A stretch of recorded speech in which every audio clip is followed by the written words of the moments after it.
احنا بالبدايه نرحب بيك يمنا بالاستوديو، ونريد نعرف شنو قصتك وتعرفنا على نفسك همينه. استاذ انا جاي اشتكي لك من مرضي.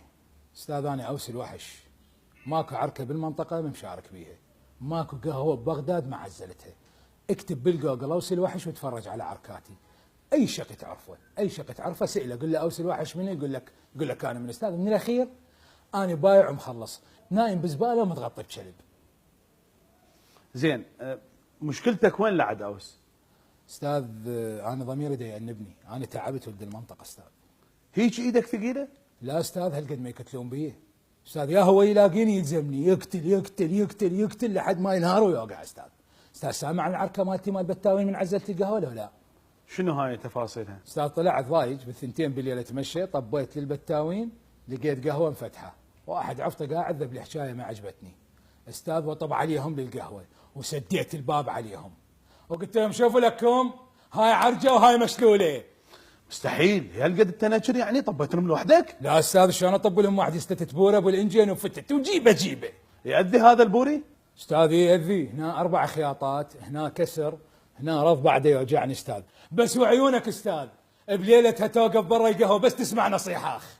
وش عبالك عفتهم استاذ؟ لا ركضتهم كلهم والمنطقه تشهد. شو ركضتهم؟ استاذ كلها تركض وراي، انا اركضهم ما يركضون وراي. زين، وعفتهم بحالهم وراها؟ استاذ عفتهم اسبوع بعدين رجعت لهم، طبيت للبتاوين استاذ دا تمشى ويطلعوا لي 2 سلابه، قالوا ابرز فلوسك. ابرز فلوسي استاذ، هيك جريت الفلوس بيدي قلت لهم باع لكم هاي فلوسي، واريد زلمه ياخذهن ويركض. وصار بعدين؟ امانه الله استاذ ابو التاكسي خوش ولد، قلت له يعني توصلني يم البيت انا ما شايل فلوس، اطب اجيب لك فلوس من جوا واجي؟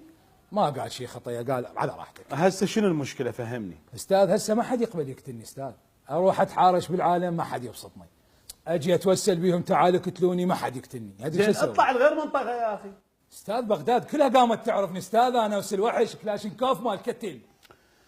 احنا يعني نقدر نقول عرفنا قصتك ونشكرك، وانتهى وقت البرنامج. شكرا جزيلا استاذ. واذا انتهى وقت البرنامج ايش علي يعني؟ لا يعني هسه انت لازم تروح وخلاص، يعني وقت البرنامج خلاص. لا شو انا ما اروح، واذا عندكم زلم خلي اشوفه، ارد اشوف الزلم تضرب وتقتل وتزارق. يلا يا اخي ما احنا محترميك، احنا عمال بدك تنقتل وتنضرب وتنسحب. يا اخي انا مو مال احترام، انا اريد انقتل هنا. ايش عليك؟ طفي الاضاءه، طفي، هذا مو مال احترام، هذا طفي الاضاءه. هي صارت طفوا الاضاءه، والله عيب، لك راحت الزلم تضرب، لك راحت الزلم تبسط، والله عيب عليكم. هسه تروح يعني تروح، ما حد يقتلك، لا تقلب الدنيا. اقوم اروح؟ اي دخل اقوم اتحارش بالحرس بلكي يهفوني يضربوني في مال. لا حبيبي.